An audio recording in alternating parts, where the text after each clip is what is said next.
გამარჯობა, ჩვენ ვიმყოფებით გიორგი ხორგვაშვილის სახელობის კასპიის ხაერთმცოდნეობის მუზეუმში. ჩვენ კი გავაცნობთ მუზეუმის ისტორიას და დაგათვალიერებინებთ მათ. მუზეუმის შესახებ კი გვესაუბრება მუზეუმის მენეჯერი გიორგი ჩადუნელი. გამარჯობა, მოგესალმებით. მობრძანებისათვის. გთხოვთ, რომ გვიამბობთ. მოკლედ გეტყვით. გიორგი ხორგვაშვილის კასპიის ხაერთმცოდნეობის მუზეუმის ისტორიას, მის ჩამოყალიბებას, მის განვითარების პერიპეტიებს ნახნარ ფაზაზე ვარ. კასპიის ხაერთმცოდნეობის მუზეუმის უკვე 65 წელიწადს ითვლის. 1960 წელს დაარსდა.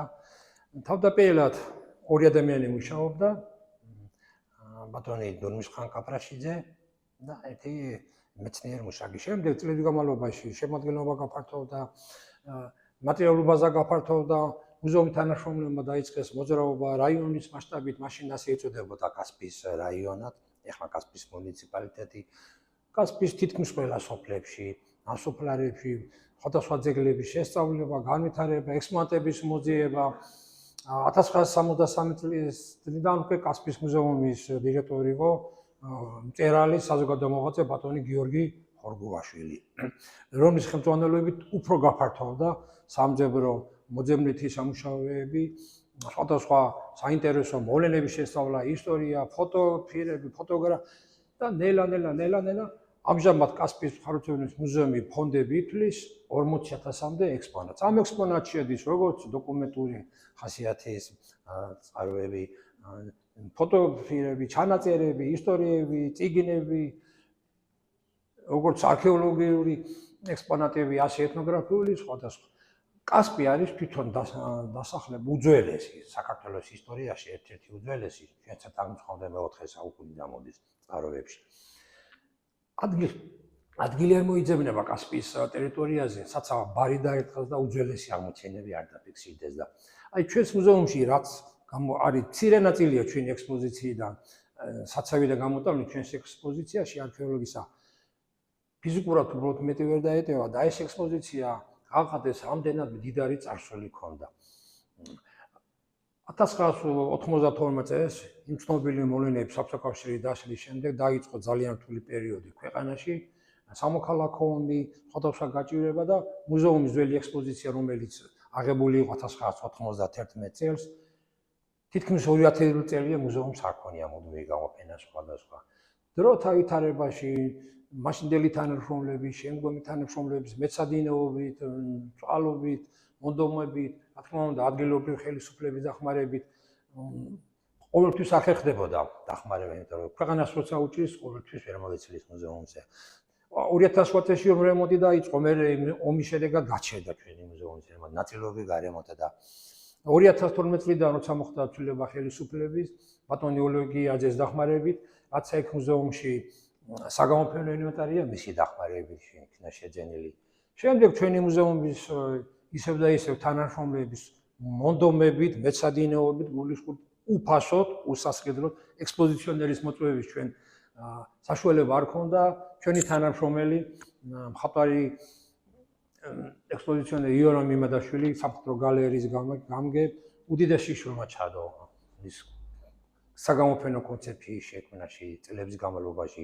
გვერდ შეედგნენ აცგანსვანებული ხალბატონი ლალით ათაშვილი, ჩვენი თინა მაისურაძე, ხალბატონი ნელი ნიაზაშვილი, არმიდა არამი გამომჩეს ძველიდან, როგორც ისევე ახალი მოსული თანამშრომლებმა სხვა ენერგია შემოიტანეს, აგერ ლანა თათანაშვილი, გვანცა, მაია ტურაშვილი და სხვები და 2015 წელს დაგვირგვინდა აი ამ შრომის შედეგად ეს ექსპოზიციის მოწყობა, რასაც თქვენ ათვალიერებთ, მოკლე, პატარა შეიძლება ითქვას, მაგრამ კომპაქტურად და ბევრ ცნობილ მეცნიერს უთქვია და ჩაუწერია ჩვენ საგამოფენო წიგნში, რომ ეს არის კლასიკური მაგალითი პატარა რეგიონალური მუზეუმის გამოფენის, როგორ შეიძლება ყველაფერი დაეტიოს.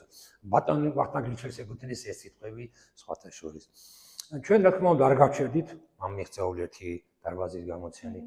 ვიმუშავეთ აგერ შუა საუკუნეების დარბაზი დავამატეთ. ვინ ფიზიკურად მუშაობდა თანამშრომლები? მე ამას რატო აღმოჩენდი? თანამშრომლების მონდომება და ერთგულება რო არა საქმისა. იმიტომ რომ თქვა სიმართლე ჩვენ აქ ხელფასით და დიდი იმით ვერავის ვერ დავახარბებთ. აქ არის მონდომება, ენთუზიაზმი, სიყვარული საქმისა, ქვეყნისა, ჩვენ ქვეყნის წარსულისა და აი ამით ზოგი ჟავაშიც კი ხელებს რომ გაწმენდილიყო პერი, ფიზიკური სამუშაოა, ეს ქვები სულ ჩვენი თანამშრომლები და მუზეუმში 80% ქალები იყვნენ იმთავითვე, ქალი რომ ფიზიკურ საქმეს აკეთებს, ნამდვილად იორი არ არის დამეთანხმებით და შუა საუკუნის შემდეგ ჩვენ რესტავრაცია გავუკეთეთ ქართულ დარბაზს. 2 წლის წინ აქ მეორე სართულის რა თქმა უნდა ადგილობრივი ხელმძღვანელობების დახმარებით გარემონტა გადავაკეთეთ. ჩვენ ახლა მუშაობთ ახალ გამოფენებზე, რასაც პირობითად ვარქმევთ გამორჩენილი ადამიანების ისტორიის დარბაზს. გვაქვს მოძიებული ექსპონატები, მუშაობთ ვაგრძელებთ ექსპოზიციის გეგმაზე. სამწუხაროდ ჩვენი იორამი, რომელსაც არაერთი მუზეუმი გაუკეთებია ქართლის მუნიციპალიტეტში, ლამისხანაც მისი ექსპოზიციის ხელმძღვანელობით გაკეთდა. ხოვლეში რეექსპოზიცია, სასირეთის მუზეუმი მისი. სამწუხაროდ ჯანმრთელობა, ცნობილი ავარია და ესა არ უწყობს თორემ მართლა ჩვენ ბეძაღლი არ დაღებდა იორამი რო, მაგრამ ჩვენით ვაგრძელებთ უკავშირდებით თბილისის მუზეუმებს, ბევრ საინტერესო ცნობილ სახეებს და ვიღებთ მათგან ჩეობას, კონსულტაციას და იმედი მაქვს, რომ უახლოს პერიოდში ჩვენ ამ დასახული მიზანს მივაღწევთ და ჩვენი თავარი ფუნქცია არა მარტო ისტორიის დაცვა და შენახვაა, ჩვენი ერთ-ერთი თავი ამოცანაა, რომ ეს ყველაფერი ნახველის მივაწოდოთ, გავვაცნოთ და უფრო მეტად ახალ თაობას, სკოლიდან მოდიან ბავშვები, სკოლა სასწავლო პროცესი განახლდა და ჩვენ მისიას შევთვლით, ჩავთვლით შესრულებულად თუ სკოლის მოსწავლეების ჩვენ ისტორიას გაიცნობენ. ხანერთ დაინახო კი, ნამდვილად და რა თქმა უნდა, უფრო გახარებული იქნებით და მეტი სტიმული იქნება ჩვენი მუშაობისათვის. კიდევ ერთხელ მადლობა მობრძანებისას, მინდა წარმატება გისურვოთ ამ საინტერესო წამოწყებაში და გისურვებთ ისმა წარმატებებს. მადლობა თქვენ. ახლა ჩემო ძვირფასო სტუმრო, მე მინდა სიტყვა გადავწე კასპიის მუზეუმის თანამშრომლებს, ქალბატონი ნელი აქარი, ქალბატონი ლანა, ჩვენი მუზეუმის გიდები, რომლებიც უძღვებიან არაერთ ექსკურსიას, როგორც სკოლის, ასევე სხვა ნებისმიერი ვიზიტორისთვის და რამდენადაც კარგად და ცოდნეთ და ღირსეულად წარმოაჩენენ ჩვენ მუზეუმს, ამაში თქვენ დარწმუნდებით ეხლავე. გთხოვთ ქალბატონელი. იმყოფებით არქეოლოგიის დარბაზში, სადაც განთავსებული ყველა ექსპონატი ჩვენი მუნიციპალიტეტის ტერიტორიაზე არის გამოვლენილი. ქვის ხანა ვიცით, რომ დედამიწაზე ხანგრძლივი ხანა იყო. 200,000-ზე მეტი წლის განმავლობაში ვრცელდებოდა ჩვენს ტერიტორიაზე. ქვის ხანის მასალა გამოვლენილი იქნა ჩვენი რეგიონის სხვადასხვა ადგილებში, გუდალეთის მიდამოებში, სოფელ ხოვლეში და ასევე გრაკლიანის გორაზე. აი ამ ვიტრინაში განთავსებული მასალა ქვის ხანის მასალაა. მეცნიერები ვარაუდობენ, რომ არის ძვლოვანი ნაშთი, რომელიც ბიზონტს უნდა ეკუთვნოდეს. ასევე არის ირმის მაგვარი ცხოველის, კბილისა და რქის ფრაგმენტები. ვიცით, რომ ქვის ხანის შემდგომი პერიოდია ბრინჯაოს ხანა. ბრინჯაოს ხანა რამდენიმე საფეხურს შეიცავდა, ადრე შუა და გვიან ბრინჯაოს ხანას, აი ამ განთავსებული მასალა კი ეკუთვნის ადრე ბრინჯაოს ხანას, რომელიც კარარაქის კულტურას უწოდებენ. ამ პერიოდისათვის უკვე დაწინაურებული იყო მიწათმოქმედება და მეცხოველობის დარგები და მასთან ერთად უკვე ხელოსნობაც იწყებს განვითარებას და სახეზე გვაქვს თიხის ჭურჭელი, რომელშიც მეთუნეები ამზადებდნენ. ეს ყველაფერი მოპოვებულია ჩვენს მეზობელ სოფლებში, ჩვენი რეგიონის სოფლებში, ხოვლეში, მეტეხში, აშურიანის მიდამოებში და სხვა და სხვაგან. კორარასის კულტურის შემდეგ იყო თრიალეთის კულტურა. თრიალეთის კულტურას პერიოდში კიდე იყო გორა სამარხები და ყორღანული სამარხები. ჩვენს ტერიტორიაზე სხვათა შორის ძალიან მრავლად იყო აღმოჩენილი და გამოვლენილი ეს ყორღანული სამარხები. ყორღანული სამარხები არისტოკრატებს ეკუთვნოდათ. აქ ამ პერიოდისათვის, როდესაც გათხრები ჩატარდა, აღმოჩნდა არა მარტო თიხის ჭურჭელი ჩატანებული, არამედ უკვე ძვირფასი მეტალებისგან დამზადებული სხვადასხვა ნივთებიც. ოქროსგან, ვერცხლისგან და ასე შემდეგ.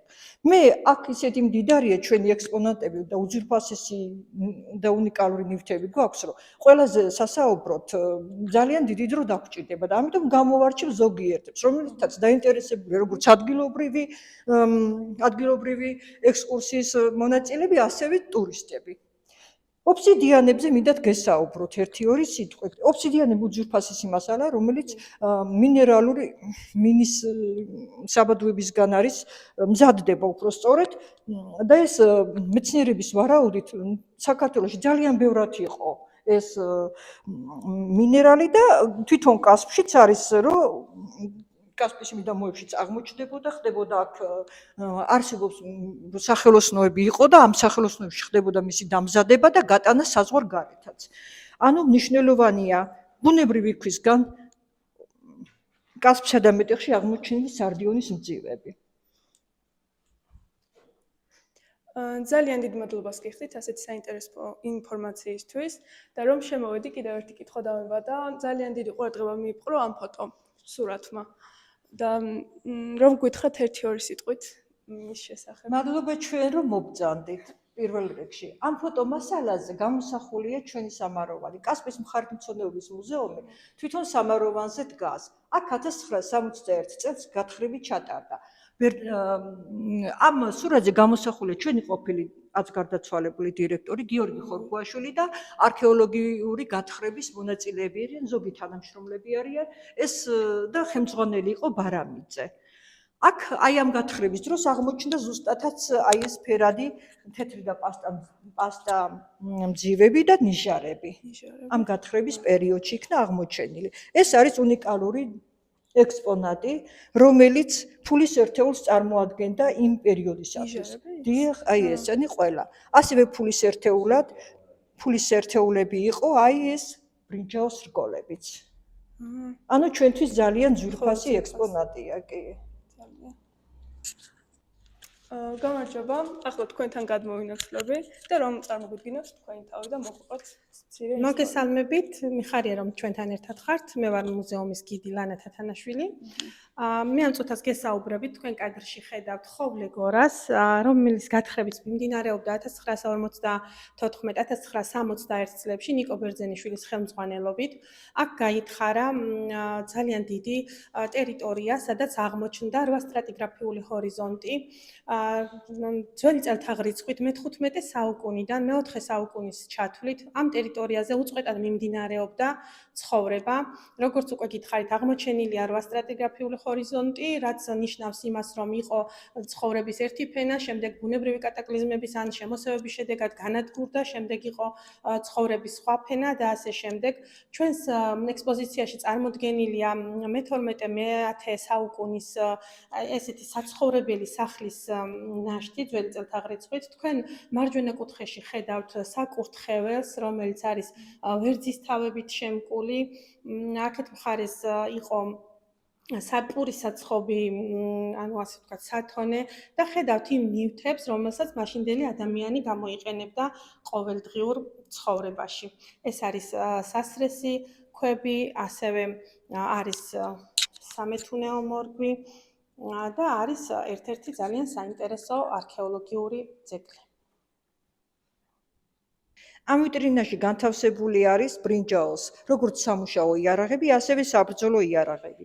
ასევე არის ცხენის აკაზმულობა. არის ნამგალი, რომელიც ადასტურებს იმას, რომ ჩვენს ტერიტორიაზე კარგად იყო განვითარებული მემინდვრეობა და მრავალი ხორბლის ჯიშები მოჰყავდათ. აქ ხედავთ ნაღვენცაც, ბრინჯაოს ნაღვენცს. ეს კიდე ამტკიცებს იმას, რომ ეს ყველა ფერი, რასაც ჩვენ ვხედავთ და განცვეძახით, ყველაფერი აქ იყო დამზადებული ჩვენივე ხელოსნების მიერ და არ არის აქედან არაფერი შემოტანილი. მინდა აღვნიშნო, რომ ყველაზე უძვირფასესი და უნიკალური არის კავკასიური ტიპის ცული. თქვენ ხედავთ, როგორი მოჩუქურთმებულია მისი მთლიანად არის ორნამენტებული. ეს უნდა ყოფილიყო ვიღაცა ფიქრობენ მეცნიერები, რომ შეიძლება რეგალია იყო, იყო ვიღაცა თავადის ან წარჩინებულის და არ იყო ეს საბრძოლო იარაღად არ გამოიყენებოდა. დედამიწაზე სულ რამდენიმე ცალია აღმოჩენილი და მათ შორის ვარაუდობენ, რომ შესაძლებელია 7 იყოს და მათგან ერთი ჩვენს რაიონში რენეშია აღმოჩენილი. უძვირფასესი, მინდა რომ თქვა, რომ უძვირფასესია ნამდვილად. ნამოსახლარი ციხიაგორა მდებარეობს კასპის მუნიციპალიტეტის სოფელი კაფთისხევისკენ მიმავალი გზის მარჯვენა მხარეს 500 მეტრზე. კასპის არქეოლოგიური ექსპედიციის მიერ მისი გათხრები დაიწყო 1971 წელს და 1992 წლების მანძილზე მიმდინარეობდა. გამოვლენილია 4 კულტურული ფენა: ადრე ბრინჯაოს, შუა ბრინჯაოს, გვიანდელი ბრინჯაოს და ანტიკური ხანის მასალები. Ყველს ყურადღებას შევაჩერებ სწორედ აი ესეთი ეს არის ტაძრის კომპლექსის გენგეგმა, რაც არის აღმოჩენილი, ეს იყო სატაძრო კომპლექსი, სადაც შედიოდა გალავანი, კოშკები, ბეღელი, საცხოვრისი წისქვილი, სათონე და მარანი. ანუ აი ამ ფოტოს თუ დავაკვირდებით, კარგად ვხედავთ, რომ ეს არის მარნის ფოტო, სადაც აღმოჩენილია 48 ქვევრი. და როგორც მეცნიერები ამბობენ, აქ თავსდებოდა 28,200 ლიტრი ღვინო, ხო, წარმოდგენას ქმნის, როგორი განვითარებული იყო მევენახეობა და ღვინის დაყენების ტექნიკაც. სწორედ აი ამ ქვევრის ყელი, აი თქვენ მინდა რომ თქვენი ყურადღება შევაჩერო აი ამ ეს არის ქვევრის ყელი, წითლად მოხატული და სწორედ აი ეს კრამიტებიც, აი ამ კრამიტებით იყო გადახურული ეს ტაძარი. ასევე მინდა გესაუბროთ 2004 წელს სოფელ ხოვლეში გაითხარა მდიდრული ინვენტარიანი ორმოსამარხი, სადაც ქალბატონი იყო დაკრძალული, მას საკმაოდ ძვირფასი ნივთები ჰქონდა ჩაყოლილი, მისი სარეცლის ფეხის გარსაკრავი იყო ვერცხლის და ასევე აქ აღმოჩენილია ეს ორი ალებასტრის სურა, რომელიც ეროვნულ მუზეუმში, ოქროს ფონდში მუდმივ ექსპოზიციას ამშვენებს. უნიკალური და ულამაზესი ნივთებია, რომლებიც გარედან არის მოოქროვილი. როგორც მეცნიერები ამბობენ, სულ 4 აღმოჩენილი, აქედან 2 კერძო კოლექციონერს აქვს და 2, როგორც გითხარით, მუდმივ ექსპოზიციას ამშვენებს თბილისში ხელოვნების მუზეუმში. ჩვენ ახლა ვიმყოფებით მუზეუმის სავიზიტო ბარათთან, უпростоად ბარათებთან. ამ ჩვენ გამორჩეულ კარადაში განთავსებულია დიონისეს ქანდაკება, რომაული კლასიკური ხელოვნების ნიმუში, რომელიც აღმოჩენილია გასულ საუკუნეში სოფელ კოდისწყაროსთან. ბრინჯაოს 30 სანტიმეტრიანი ქანდაკება. ამას თავისი სევდიანი ისტორიაც აქვს. როდესაც იპოვა იმ ტრაქტორისტმა ჩათვალა, რომ იყო ოქროსი და მიტომ აქ ეს ფეხი დაბლა წაჭრილი. როდა ნახა, რომ ოქროსი არ არისო, ჩვენ და საბედნიეროდ ეს იგი არ აღმოჩნდა ოქროსი და მოიტანა კასპიის მუზეუმში, ჩვენ შევისყიდეთ თავი დროზე. და სხვათა შორის დიონისეს ქანდაკება გამოყენებულია თბილისში რიტუალების სასახლის ეზოში, მაშინდელი ქორწინების სახლი, ახლა თბილისში ისევ მოქმედებს. იქ თუ აკვირდებით, რომ შედიხართ ეზოში, უზარმაზარი ქანდაკება არის დიონისი. აი ამის მიხედვით არის გამზადებული ის ქანდაკება და იქ თუ მოხვდებით, ალბათ მოხვდებით და აკვირდით, ფეხტანი გზოლია სპეციალურად, ვინც გააკეთა ეს ქანდაკება, დაუტოვა, რომ ვინც იცოდა მიუხედავად იყო, ვინც არა და მე გაიგებ ჩვენ ისტორიას. აქვე არის ვერცხლის თასი, ოსტიბეს, ერთ-ერთი გამორჩეული უნიკალური საქართველოში, ჭვირული ბალთა, აღაიანში გათხრების შედეგად მოპოვებული ძვირფასი სამკაულები და ოინოხოიას სურა, ასევე ზემოხანდაკში აღმოჩენილი ძალიან უნიკალური თავისი ნაკეთობებით და თვითონ მხატვრული კუთხით. და აქ ერთი ახალი აღმოჩენა გააკეთა დასკვნა მუზეუმის მეგობარმა არქეოლოგმა ვახტანგ სატვერაშვილმა. აქამდე მიჩნეული იყო, რომ ოინოხოიას სურა არის შემთხვევით იმ აღმოჩენა მონაპოვარი და სინამდვილეში აღმოჩნდა კვლევის შედეგად აკლდამა, მდიდრული აკლდამა, რომელიც სამწუხაროდ მაშინდელ ვითარებაში რაღაც მიზეზების გამო ახლა მიზიება შორს წაგვიყვანს, დანარჩენი ნივთები დაიკარგა და ეს ფრაგმენტი შემოგჭა კასპიის მუზეუმს. კასპი უძველესი ანტიკური ხანის ქალაქია. აქ მეფეები ზრდიდნენ თავიანთ შვილებს ჩვენთან გლეხის ოჯახებში. ასე იზრდებოდა ვახტანგ გორგასალი და მისი და მირანდუხტი. აი ეს კლდემაღალას ციხე, რომელიც მე-5 საუკუნისა არის და იგვეთიდან რომ შემოვდივართ, ხელ მარჯვნივ მდებარეობს. აქ ოსები როდესაც შემოესვნენ კასპს, დაიპყრეს კასპი და ამავე დროს გაიტაცეს მირანდუხტი, რომელიც ამ კლდემაღალას ციხეში იყო დამალული. ვახტანგი ამ პერიოდში თურმე ყოფილა 8 წლის, როდესაც გაიზარდა და 15 წლის გახდა, გაილაშქრა ოსებზე, დაიბრუნა ჩვენი ტერიტორიები და ასევე გაანთავისუფლა კლდემაღალას ციხიდან თავისი და მირანდუხტი. მინდა რომ გაჩვენოთ აი ეს ფრესკა, რომელიც კლდემაღალას ციხის ერთ-ერთ კედელზე იყო, რომელიც დღეს შეიძლება აღარც არსებობდეს, მაგრამ ჩვენს მუზეუმს ამშვენებს მხატვრისგან შესრულებული აი ეს ფრესკა, წმინდა ლასია ქალაქის ფრესკა. ასევე მნიშვნელოვანია 2 ფრესკა, რომელიც ფავნისის ეკლესიიდან არის გადმოტანილი და ფავნისის ეკლესია ვიცით რომ მდებარეობს რკონის მხარეს. ახლა გადავცებ სიტყვას ლანა თათანაშვილს. მე მოგითხრობთ ჩვენს მუზეუმში ერთ-ერთ ძვირფას ექსპონატზე ეს არის ჯაჭვის პერანგი, რომელიც არის მე-18 საუკუნის და ეკუთვნოდათ ცნობილ მებრძოლ გვარს, ფიცხელაურების გვარის საკუთრებაა. ჯაჭვის პერანგი იქსოვებოდა დაახლოებით 20-25,000 რგოლისაგან. გააჩნდა, რა თქმა უნდა, მოცულობას, ანუ როგორი იყო შეკვეთა, როგორი აღნაგობის იყო მამაკაცი. იყო ამ დროისთვის არსებობდა ორი ტიპის, იყო ფარეშიანი და უფარეშო. ფარეშიანი ნიშნავს დახურული გულით. ჩვენი ჯაჭვის პერანგი სწორედ არის ასეთი ფარეშიანი დახურული გულით, რა თქმა უნდა, უფრო დაცული იყო მეომარი.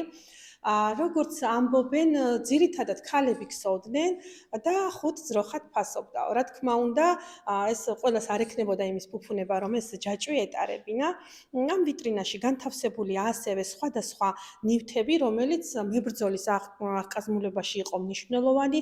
ეს იყო საფუხარი, სამკლაური, ფარი და ასე შემდეგ. იარაღზე გვესაუბრება ჩვენი მენეჯერი ბატონი გიორგი, რომელიც ვთვლი, რომ უფრო კომპეტენტური ამ საკითხში. ბატონო გიორგი, გთხოვთ. ჩემთვის და ალბათ ყველა მამაკაცისთვის უფრო მეტად გამორჩეულია ჩვენს მუზეუმში შუა საუკუნეების ექსპოზიციაში ხევსურული მეომრის აბჯარის აღკაზმულება. ბუნებრივია იარაღი ხომ ერის თვითგადარჩენის ერთ-ერთი ტექნიკური მთავარი საშუალება. აქ რა არის საინტერესო? ეს აბჯარი ჩვენთან 40 დიდი წლების წინ იყო მუზეუმში მოტანილი და ჩვენ არ ვიცოდით და შემთხვევით 10 წლის წინ როცა იარაღსა და ექსპოზიციაზე მიდიოდა მომზადება ექსპოზიციისთვის, ნახეთ ყუჩი, რომელიც იყო ძალიან მძიმე მდგომარეობაში დაზიანებული და მის აღდგენა რესტავრაციაში უზარმაზარი დიდი წვლილი შეიტანეს ეროვნული მუზეუმის წამყვანმა სპეციალისტებმა, მთავარმა კურატორმა ბატონმა მამუკა ქაფიანიძე და მისმა თანამშრომლებმა, რომლებმაც 8 თვე იმუშავეს უსასყიდლოდ ხევსურული აბჯარის რესტავრაციაზე და რომელიც ახლა დაცულია ასე ამაყად გამოიყურება ჩვენ მუზეუმში. ორდახმალი, კლასიკური ქართული ხმალი, რომელიც არის მსუბუქი 3 კილო და ნახევარი, მაგრამ ძალიან გამძლე, საერთოდ ქართული ხმალი იყო მსუბუქი და გამძლე 4 კილოზე და ასე მეტი სიმძიმის თითქმის არცეთი არ არის. სამაგიეროდ იყო მოქნილი, მოხერხებული და მძლავრი. ასეთი გამოთქმა იყო ქართული ხმარი, სხვა ბევრი იარაღს შუაზე ყველივით კვეთსო. საყურადღებოა თეთრთხევის მასალა ჩვენს მუზეუმში. თეთრთხევის მასალა, როდესაც 13 ასურელი მამა წამოვიდა წმიდა ნინოსთან ერთად კაბადოკიიდან, რომ საქართველოში უნდა ქრისტიანობა გაევრცელებინათ, მათ შორის ორი მამა იყო ჩვენთან, ჩვენს რეგიონში, თათეოზი, რომელიც თეთრთხევის აი ამ ღვინოში ცხოვრობდა და აქ გაატარა თავისი სიცოცხლე და სტეფან წმინდელი, რომელიც სამთავისის ეკლესიაშია ამ დროისათვის დაკრძალული. მაგრამ ვარაუდია, რომ თათეოზიც აქ უნდა იყოს დაკრძალული. 13 ასურელი მამათაგან სულ 13 ასურელი მამათაგან ორი ჩვენს რეგიონში მუშაობდა ამ საკითხზე. და საინტერესოა ასევე ეს ემბაზი, რომელიც ერთაწმინდიდან გვაქვს წამოღებული, მოტანილი არის სანათლი ჭურჭელი, რომელიც 10 საუკუნისაა, 10 საუკუნეს მიეკუთვნება.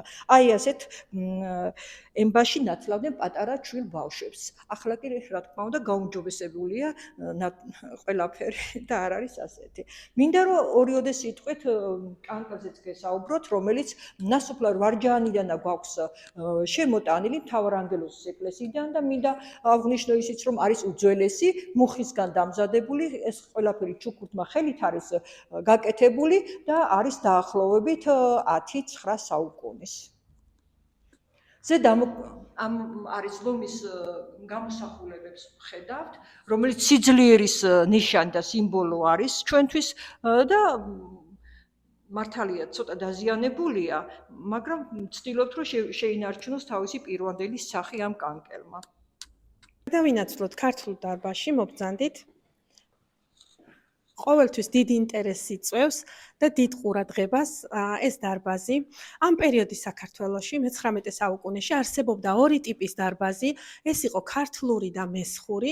ჩვენს ექსპოზიციაში წარმოდგენილი დარბაზი არის ქართლური ტიპის დარბაზი, რომელიც არის სოფელი წინარეხიდან, ეკუთვნოდათ ქეშელაშვილებს, ბოლომფლობელი იყო ივანე დავითისძე მერებაშვილი, ვისგანაც მოხდა შესყიდვა, დედა ბოძი უცვლელად არის გადმოტანილი. ნახეთ, აი ეს მარადიულობის სიმბოლო ბორჯღალოს ესეთი ამოტვიფრულია. თქვენ ამ დარბაზში ხედავთ ყველა იმ ნივთს, რასაც მაშინდელი ადამიანი გამოიყენებდა ყოველდღიურ ცხოვრებაში. დავათვალიეროთ, ხედავთ აკვანს, ხედავთ ქალამნებს, ასევე საჩეჩელს. იქით არის სადღვებელი, სკივრი. ამ დარბაზში არის განთავსებული როგორც სამუშაო იარაღები.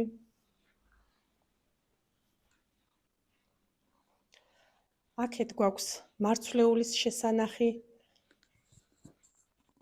კოდი, ეს სასწორი. მუზეუმი მდიდარია, ძალიან ბევრი უძვირფასესი ექსპონატი გვაქვს, რომელიც ნამდვილად იმსახურებს უამრავ დამთვალიერებელს. ასევე მინდა გითხრათ, რომ მზადდება მეოთხე საექსპოზიციო დარბაზი, სადაც განთავსებული იქნება გამოჩენილი ადამიანების შესახებ ისტორია, მათი ნაქონი ნივთები, მათი ხელნაწერები. იმედი მაქვს, რომ მალე იხილავთ ამ დარბაზსაც. ძალიან დარწმუნებული ვარ, რომ ძალიან ბევრს მოუნდება ამ ვიდეოს ყურების შემდეგ ადგილზე მოსვლა და ნახვა ამ ყველა საინტერესო ნივთის. და რას მიმართავდით ჩვენს მსმენელებს? კი ბატონო, აუცილებლად მიმართავდი ყველა მათ, ვინცად მიადვიანებთ ხოლმე სამ კადრებს, რომელიც მომზადდა ჩვენს კასპიის მუზეუმში ექსპოზიციაზე და მე მინდა უთხრა მათ, ჩვენი მუზეუმი მხოლოდ ექსპოზიცია აქვს გამოტანილი ნივთები არა, ჩვენს მუზეუმში უამრავი მასალაა დაწული, როგორც კასპიის სოფლების, ნასოფლარების, ცნობილი ადამიანების შესახებ ინფორმაციის. გთხოვთ, გვეჭვიეთ, მაქსიმალურად შევეცდები დახმარება აღმოგიჩინოთ. ჩვენი თანამშრომლები როგორც ახლა საინტერესოდ გიხსნენ, ასევე იქნებიან ყოველთვის დაგიხსნან. და ჩვენთან მოდიან არა მარტო ადგილობრივი ვიზიტორები, არიან საქართველოს პარლამენტით, ხდება უცხოეთიდან, სხვადასხვა მიზეზების გამო. ხან თლათ ისეთი არ არის დინაკადი, მაგრამ დარწმუნებული ვარ, როცა დასრულდება მუზეუმის სრული ექსპოზიცია, კიდევ უფრო გაიზრდება დამთავრებთა რაოდენობა. და ჩვენ მინდა დავთვალო აუცილებლად, რომ ჩვენი მუზეუმის ექსპონატები ყველა შესყიდული კი არ არის, ბევრი არის გადმოცემული საჩუქრად. მოგმართავთ, გთხოვთ. თქვენთვის ის ნივთი, რომელსაც ჩათვლით, რომ მაინდა-მაინც არ გჭირდებათ, მაგრამ რომ არ დაიკარგო ჩვენ ისტორიას რომ შეენახოს, იქნება ეს სურათი, ძველი, რომელსაც ჩვენ დავასკანერებთ, გადავიღებთ, თუ გვაჩუქებთ, კი ბატონო, კარგად დავიცავთ. იქნება საინტერესო ისტორიები ჩანაწერი, იქნება ნივთი, აგერ ეთნოგრაფიული ხასიათი და არა მარტო ეთნოგრაფიული ცნობილი ადამიანების შესახებ ალბომი იქნება, სხვადასხვა მონაცემები და ჩვენ ამას გავუფრთხილდებით, დავიცავთ. და აქვე დავურთავთ, რესტავრაციასაც გავუკეთებთ, რომ არ განადგურდეს. ძალიან ბევრი ექსპონატი, რომელიც მუზეუმში აქვს, ამ სახით არ მოსულა, იყო დაზიანებული. ჩვენ, რა თქმა უნდა, დახმარების სხვადასხვა წყაროების შედეგად განვაახლებთ და მოგელით სულით გულით. იმედი მაქვს თქვენი თანადგომისა. მადლობა თქვენ. გაიხარეთ.